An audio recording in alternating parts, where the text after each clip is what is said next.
지난주 처음으로 잠실 직구가 전체 모여서 합동법회를 봤습니다. 직구 행사이기 때문에 저희가 주관하는 것이 아니고 직구에서 주관하고 저희들은 이제 교당을 제공하는 역할을 했습니다만은 행사를 준비하고 또 원만한 행사를 위해서 수고했던 모든 도반들에게 감사를 드리고 특히 직구장님께서 전화로 꼭 감사의 말씀을 좀 전해달라고 하셨습니다. 지난 합동법회에서 이제 교사님께서 설법을 혹시 하신 분 말씀을 기억하실 것 같은데, 이제 인류 문화사적으로 300년마다 이 주기적으로 새로운 문화가 그 시대를 선도하는데, 21세기는 새로운 문명 시대가 도래하고 그 도래한 시대를 폴 케네디 교수가 동북아가 중심이 될 것이다. 그 동북아 중에서도 이 한반도가 선도적 역할을 할 중심 국가가 될 거라 그렇게 예측을 했다는 말씀을 하셨습니다. 그리고 그 중에서 이론상 진리로 열린 공동체를 들어가는 이 원불교가 중심 역할을 할 것이라는 그런 설법을 해주셨습니다. 아마 그날 많은 대중들이 그 설법을 들으시면서 원불교인으로서 자긍심을 가지셨지 않을까 생각이 들어갑니다. 4월을 설교를 대종사님이라는 주제로 지금 설교 말씀을 드리고 있고, 존호를 통해서 대종사님을 우리가 마음에 모시고 대종사님의 교법을 말로 배우고 그리고 몸으로 실천하고 마음으로 증득하기를 염원하면서 저희들이 4월을 보내고 있습니다.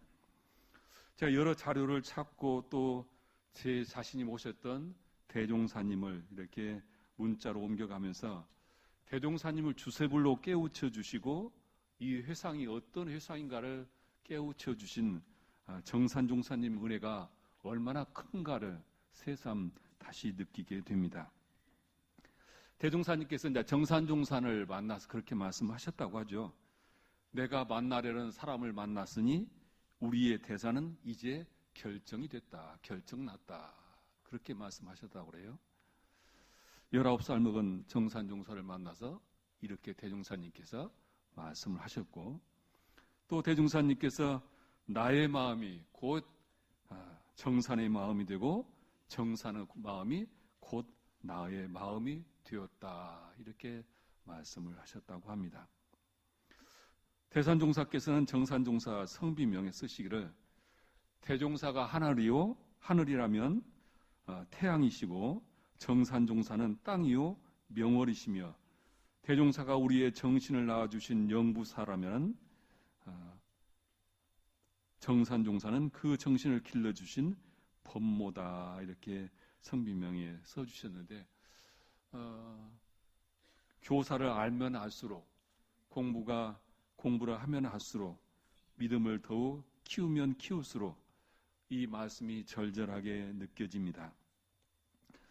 대종사님 존호를 연마하면서 정산종사께서 세우신 성비를 제일 먼저 떠올렸는데요. 아시겠지만은 대종사님이 일제의 원불교 탄압 때문에 어쩔 수 없이 일찍 자신의 삶을 정리를 교단을 보호하기 위해서 그렇게 가셨다. 그렇게 하시죠. 해방을 못 보고 하셨는데, 가시고 나자 일제에서 대종사님 성회를 교단에서는 유리관으로서 모시고 싶은 뜻도 있었습니다만은 그렇게 못하게 해서 결국은 화장으로 모시고 총국군회로 성회를 못 모시게 해서 금강리 수도산에 있는 공동무효지 임시로 대종사님 유해를 이렇게 모시게 되었습니다. 그리고 이제 교단이 해방이 되고 좀 안정을 찾자 정산종사께서 대종사님은 성회를 총부로 모셔오고 성탑과 성비를 세우게 되죠. 정산종사께서 그 성비를 세우실 때 처음 유학자였던 유산 유허일 선진에게 비문을 지어라 그렇게 명하셨다고 합니다. 이 유허일 선진님은 대종사님의 생애를 찬탄하는 비문이라 온갖 정성과 자신의 그 한문 실력을 총동원을 해서 그렇게 비문을 지었다고 합니다. 그런데 정산종사께서 그 비문을 보시고 만족해 하시지 않고 거기다 추가로 말씀을 하시죠. 대종사님이 주세불로 드러나지 않았으니 좀 더 수정을 하라 그러시니까 이 유호의 선진이 자신의 실력에 자부심도 있었고 당시 교단에서는 한학으로는 제일 최고라고 하는 자부심도 있었던 분이고 당신이 정성을 다했기 때문에 저의 능력으로는 한 곳도 고칠 곳이 없습니다. 그렇게 얘기를 했다고 하죠. 그러니까 정산종사께서 이번에는 호산 이 군일 선진에게 그러면 네가 좀 글을 지어보라 그렇게 하셨다고 합니다. 이분도 정성을 다해서 비문을 지으셨는데 정산종사께서 보시니까 당신의 뜻에 흡족하지를 않았다. 흡족하지 않았던 것이 다 두 분의 글이 명문이었지만은 당신이 생각하는 원불교 회상이 어떤 회상이고 대종사님이 어떤 분인가가 확실히 드러나지 않더라. 그래서 정산종사님께서 직접 비문을 짓게 되죠. 이 비문을 짓는 이 시기는 해방과 유교를 거치면서 교단이 굉장히 혼란한 시기입니다. 그래서 대종사님의 그 생전의 법문을 대종경을 편수를 하고 일대를 마감하는 일을 하기 때문에 굉장히 일이 많았던 시기고 대종사님께서 이 시기에 비문을 지으면서 얼마나 심혈을 기울였는지 이 일을 다 끝나나시고 발병이 되셔서 마지막 열반하시까지 굉장히 불편한 삶을 살고 가셨습니다. 그렇게 해서 정산종사님께서 지으신 비문이 원각송전 소트산 대종사 비명병설화 하는 비문을 완성하게 되시죠. 정산종사께서 지으신 이 비문에는 핵심적인 두 분의 비명과는 다른 내용이 뭐가 있냐면은 원불교가 후천개벽의 주세회상이라고 하는 것이 아주 명확히 드러나 있고 그리고 대종사님이 새 주소불이라고 하는 것을 명확히 드러낸 이 비문이 정산종사께서 비문을 지으신 비문입니다. 그래서 우리가 이 성탑에 가시면은 꼭 성탑만 보지 마시고 그 성탑 아래에 있는 비문들을 한번 좀 보시면은 대종사님이 어떤 분이고 원불교가 어떠한 소명을 가지고 탄생한 종교인가를 자세히 알 수가 있습니다. 이 성비의 글을 완성하자 서해가인 강암 송성용님이 총부 공회당에서 여러 날을 머물면서 글을 쓰셨는데 원래 처음에 교육은 이 비문을 지으신 정산종사님과 글씨를 쓴 이 강암 선생의 글을 새기려고 했는데 강암 선생이 이런 성스러운 비문에 어찌 저 같은 사람의 이름을 새길 수 있습니까? 저는 새기지 못하겠습니다. 그렇게 사양을 해서 비문에 보면은 비문을 지으신 분도 글을 쓴 분도 표시가 되어 있지 않은 우리 비문입니다. 이 비문의 말미에 보면은 정산종사께서 대종사님을 100억 화신의 열애시오 이렇게 존호를 바칩니다. 100억 화신이라고 하는 것은 헤아릴 수 없는 수많은 부처님의 화신이다 이런 뜻이죠. 축생과 수라, 사막도와 빠진 모든 중생까지도 무생물까지 무정물까지도 포함되는 그런 모든 중생들을 제도하기 위해서 다양한 모습으로 화현한 부처님이다 이런 뜻이죠. 그래서 절에 가보면은 불상의 종류도 많고 부처님에 대한 존호도 많고 보살의 이름도 많습니다. 우리가 헷갈리죠. 기독교 같이 그냥 하나님 아버지시여 하면 하나면 다 통일되는데 불교 가면은 온갖 보살님의 이름이 호명되고 부처님도 아미타불, 서가모니 불 굉장히 혼동스럽습니다. 근데 왜 이렇게 보살도 많고 부처도 많을까? 왜 그럴까? 그런데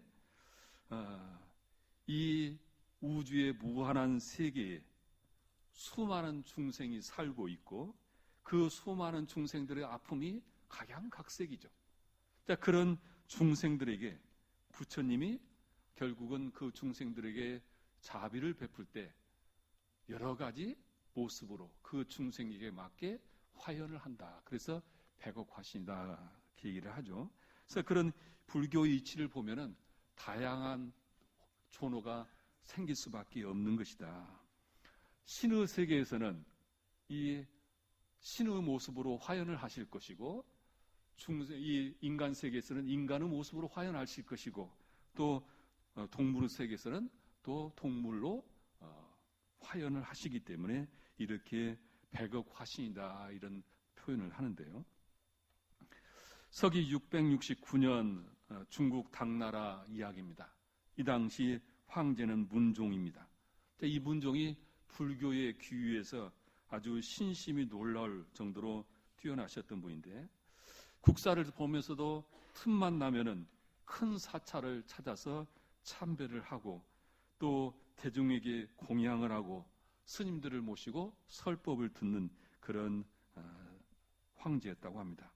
그리고 내전에 이 관음상을 모시고 늘 불공하고 기도하면서 살았던 황제인데, 이분에게는 유정선사라고 하는 왕사가 있으셨습니다. 그래서 늘 이분 왕사를 모시고 설법을 받들고 또 늘 자신의 일을 자문을 하고 그렇게 지내셨는데, 이분이 국가의 대사가 있으면 늘 관음보살에게 기도를 하고 현몽을 하면 그대로 국사를 해서 아주 성군으로 칭송을 받았던 황제라고 합니다. 이 황제가 이제 불교의 귀위에서 신심이 깊어지다 보니까 고기 음식을 전부 먹지 않고 어육을 먹지 않고 주로 초식 음식을 드시게 되셨는데, 그런데 이 황제가 마지막까지 버리지 못했던 음식 하나가 조개였다고 합니다.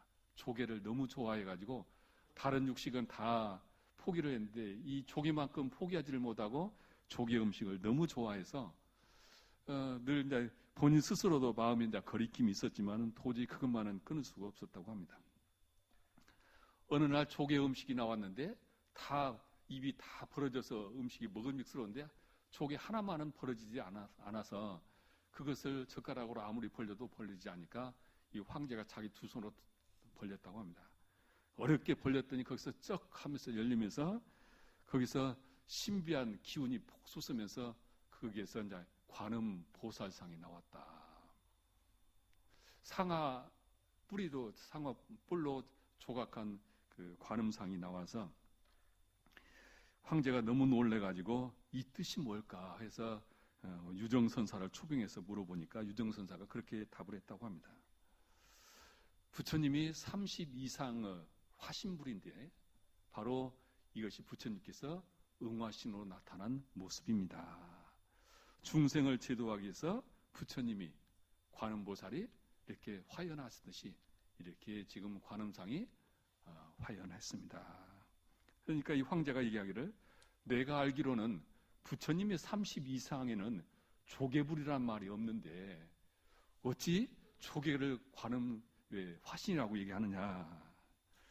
그러니까 이 유정선사가 그렇게 얘기를 했답니다. 부처님은 수많은 중생을 제도하기 위해서 100억 화신을 놔두신다고 하는데 어찌 조개불로 응하지 않는다고 이야기할 수 있습니까? 그렇게 이야기를 하셔서 이 문종 황제가 이 말을 듣고 크게 깨침을 얻고, 그때 국내 사찰에 전부 관음상을 모시게 하고 자신이 그 조개에서 나왔던 관음상을 원불로 모시고 늘 불공하면서 성군이 되었다는 그런 이야기입니다. 그런데 이 이야기는 그런 이야기를 합니다. 이 황제가 불심이 깊어서 열심히 불교는 믿기는 믿는데 이 조개를 음식을 너무 좋아해서 그 계문을 계속 범하는 것을 깨우쳐주기 위해서 관음이 화연을 하셨다. 그렇게 얘기를 하고, 또 하나는 이게 이제 그 황제의 지극한 불성을 감응하기 위해서 관음상으로 화연했다 이런 얘기를 합니다.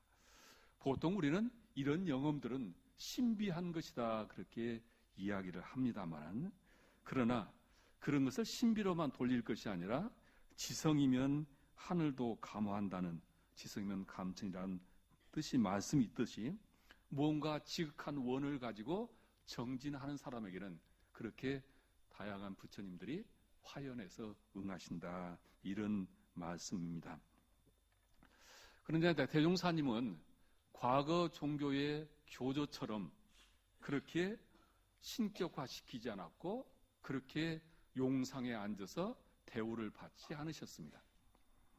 우리가 그 신흥 종교를 보면은 증상교 계통의 조천자나 차천자 같은 분들은 아주 용상을 만들고 칭송을 받았고, 요즘에도 가끔 종교에 무리를 일으키는 사람들, 교조들을 보면은 그렇게 왕처럼 모시고 있죠. 그런데 대종사님은 그렇게 일생을 사시지 않았습니다. 큰 깨달음을 얻으셨고 그러셨지만은 일생을 살고 가신 거 보면은 청소할 때는 대중과 함께 비를 들고 청소를 하시고, 또 집을 지을 때는 집 짓는 것을 옆에 서서 감독을 하시고, 또 아프실 때는 중생들과 똑같이 끙끙 앓으면서 앓으시기도 하고, 그렇게 우리 인간의 모습으로 대종사님 일생을 살고 가셨습니다. 그래서 대종사님을 제자들이 살아있는 부처다 해서 생불림이다, 그렇게 생존시에 많이 호명을 하고 존호를 올렸습니다. 대종사의 삶은 그렇게 신비와 이적인 그런 삶이 아니라 우리의 삶 속에서 중생이 살아가는 그 모습 속에서, 그 속에서 우리에게 참다운 삶의 길을 깨우쳐 주시고 가셨습니다. 일과 이치에 걸림이 없이 살고 가셨고 활불의 모습을 우리에게 보여주셨습니다.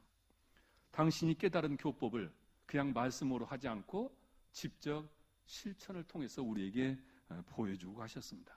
그리고 마지막 가시기 전에 이 소성여론 3조에 있던 사람만 믿지 말고 그 법을 믿을 것이요라고 하는 소성여론 3조를 1조로 옮겨서, 그래서 우리에게 당신을 신격화하고 신앙화하지 못하도록 그렇게 못을 딱 박아놓고 가셨습니다. 대종사님은 상상 속에 있는 보살이나 상상 속에 있던 부처님이 아니라 실제 우리 눈앞에서 그 부처의 활불의 모습을 보여주시고 가셨습니다. 백억 화신의 열애라고 하는 정산종사님의 말씀은 내가 얼마나 대종사님을 극진하게 모시냐에 따라서 대종사님은 나에게 화신불로 오실 것입니다. 우리 곁에 오실 거라고 봅니다. 우리 모든 도반들이 이 대각 개규절에 대종사님이 전부 여러분들이 모시고 싶은 모습으로 화연할 수 있기를 빌게 됩니다. 다음으로 이제 7번째 존어는 집군성이 대성이다. 이 성비 비명 마지막에 보면 백억 화신의 여럿이요 집군성이 대성이다, 그렇게 표현을 되어 있죠. 집군성이 대성이라고 하는 것은 무성인들이 모여 크게 이루었다, 그런 뜻으로 대종사님의 위대함을 이루는 말이죠. 부처가 연이어 나오고 성인들이 연이어서 법을 전하고 세상을 구제하는 소명을 가지고 중생들을 지도해 오셨는데, 대종사님께서는 그런 모든 성인들의 위대한 점을 한 몸에 모아서 오신 부처님이다 해서 집군성이 대성이다, 이런 표현을 정산종사께서 하셨습니다. 도원편 31장에 보면 정산종사께서 그렇게 말씀을 하시죠. 불교의 진수는 공이다 그러셨죠.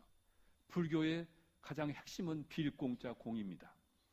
그런데 그 공이 그릇 들어가면, 잘못 들어가면 공망에 떨어지고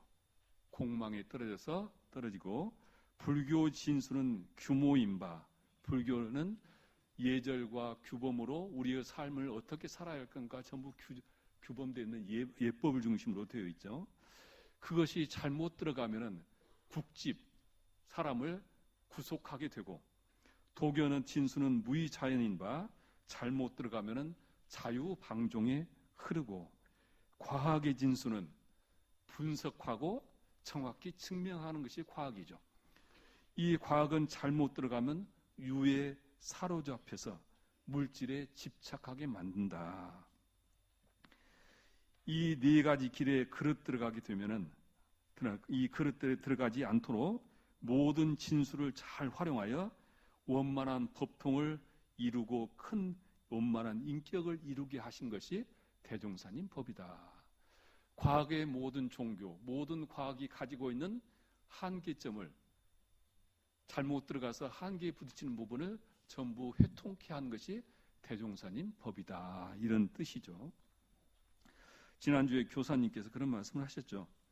21세기 중반이 되면은 한국의 고급 문화가 세계 문화로 나아가게 될 것이고, 그때 지극히 한국적인 사상과 이념이 세계적인 이념이 되고 사상이 될 것이다.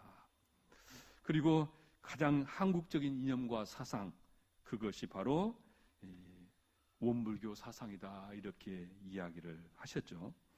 대종사님께서 대각을 이루신 후 세계 모든 종교를 통합 활용케 하셨고, 원불교는 세계의 모든 종교의 원리와 진리를 융화 복합시킨 종교로서 그것이 바로 일원상의 진리고, 바로 일원상의 진리가 앞으로 21세기의 새로운 문화를 선도할 것이다, 이런 말씀을 하셨습니다. 바로 직군성이 대성이라고 하는 것은 이런 모든 사상적인 배경을 통해서 하신 말씀일 것입니다. 대종사님께서 그 교법의 총설에 보면 그렇게 말씀을 하셨죠. 세계의 모든 종교도 그 근본되는 원리는 본래 하나이다. 세계 종교마다 다 각자의 종교의 가르침을 읽고 자신의 종교를 통해서 구원을 얘기하지만은 대종사님께서는 모든 종교의 근원은 하나라고 하는 것을 말씀을 하셨죠. 그리고 모든 종교의 재불재성이 내놓으신 모든 그 가르침이 결국은 그분의 본인은, 중생을 제도하고자 하는 본인은 하나다, 이렇게 말씀을 하셨습니다. 그리고 대종사님께서 우리는 우주 만유의 본원이요 재불재성의 시민이요 일체 중생의 본성인 저 이론상을 신앙의 태상과 수행의 표본으로 모시고 천지부모 동포 법률의 사언과 수양연구 취사의 사막으로서 신앙과 수행의 강령을 정하였고, 모든 종교의 교지도 통합 활용하여 광대하고 원만한 종교의 신자가 되겠다, 이렇게 말씀을 하셨습니다. 바로 이것이 모든 종교를 총섭해서 효통케 하는 직군성의 대성이 대종사님을 우리가 잘 알게 됩니다. 대종사님께서 내가 다생검내로 많은 회상을 열어왔으나 이 회상이 판이 가장 크므로 창립 당초의 구인을 비롯하여 이 회상의 생명을 같이 할 만한 혈심 인물들이 앞으로 수없이 쏟아질 것이다, 이렇게 말씀을 하셨습니다. 대종사님은 어떤 분일까? 대종사님은 어떤 소명을 가지시고 어떤 사명을 가지시고 이 사바에 오셨을까?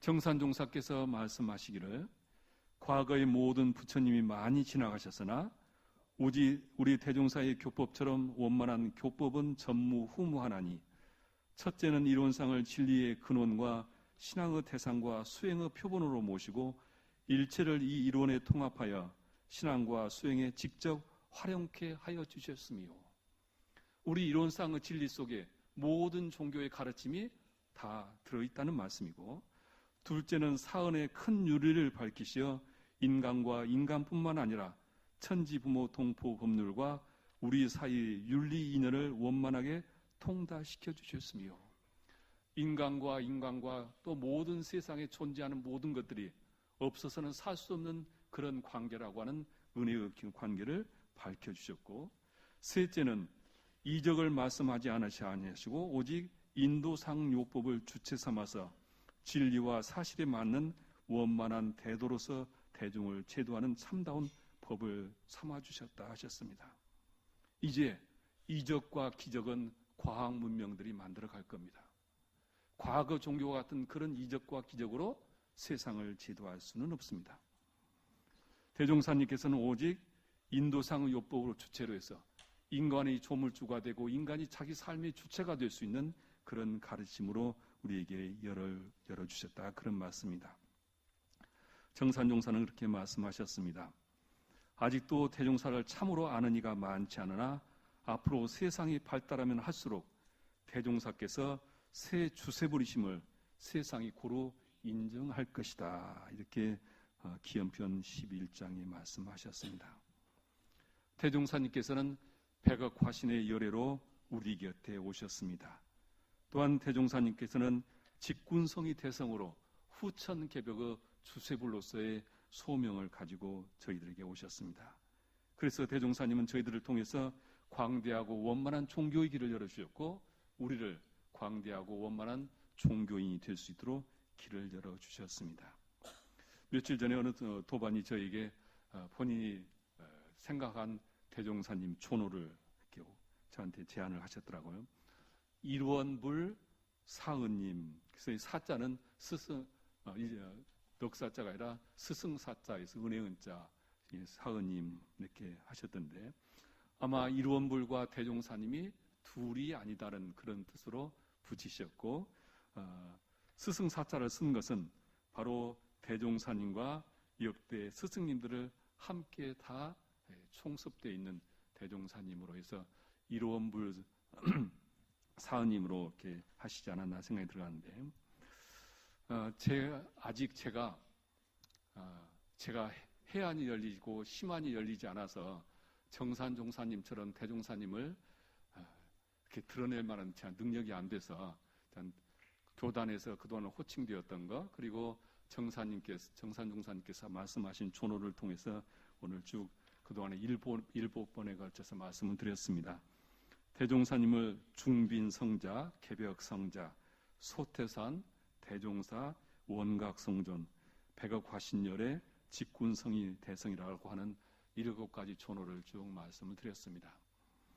이제 우리가 대종사님을 주세불로 모시고 구가주로, 구화주로, 구세주로 모시고 살면서 대종사님의 분신이 모두가 되셨으면 좋겠습니다. 그러기 위해서는 우리가 늘 대종사님과 통화하면서 살아가는 사람이 되어야겠죠. 대종사님이 오시고 싶어도 불통이 된다든지 늘 다른 것과 통화를 하고 있던 통화 중이어서는 대종사님이 오시지 어렵지 않을까 생각이 들어갑니다. 우리 모든 도반님들이 대종사님이 늘 우리의 배곡하시노 내 곁에 오실 수 있도록 그렇게 대종사님을 모시고 우리의 믿음을 더욱 키워가고 대종사님의 가르침이 나를 통해서 실현될 수 있도록 그렇게 함께 하셨으면 좋겠습니다. 합장하시겠습니다. 거룩하신 법신불 사은이시여 감사하옵나이다. 저희들을 진리적 종교의 신앙과 사실적 도덕의 훈련으로서 광대하고 원만한 종교 생활을 할 수 있도록 길을 밝혀주시니 참으로 감사옵나이다. 아직은 100년밖에 되지 않는 그런 종단이지만 저희들을 수급의 인연으로 맺어주시고 그 창업주로 창립주로 저희들을 선택해 주심을 감사드리옵나이다. 어찌 저희들이 대종사님을 다 알아볼 수 있겠사옵나이까. 저희들이 대종사님께 신을 바치고 심안이 열리고 해안이 열려서 참 대종사님을 뵙고 늘 대종사님의 호렴 속에서 대종사님과 파수 공행하기를 간절히 염원하옵나이다. 원불기 열린 이 태각개교절 4월에 우리들 마음속에 늘 대종사님을 찬탄하고 대종사님을 닮아가고자 하는 그 마음이 늘 간절하게 하여 주시고 또 그 간절함으로 하루하루를 대종사님과 함께 걸어가게 하여 주시옵소서. 저희들 마음 모아 일심으로 비옵나이다.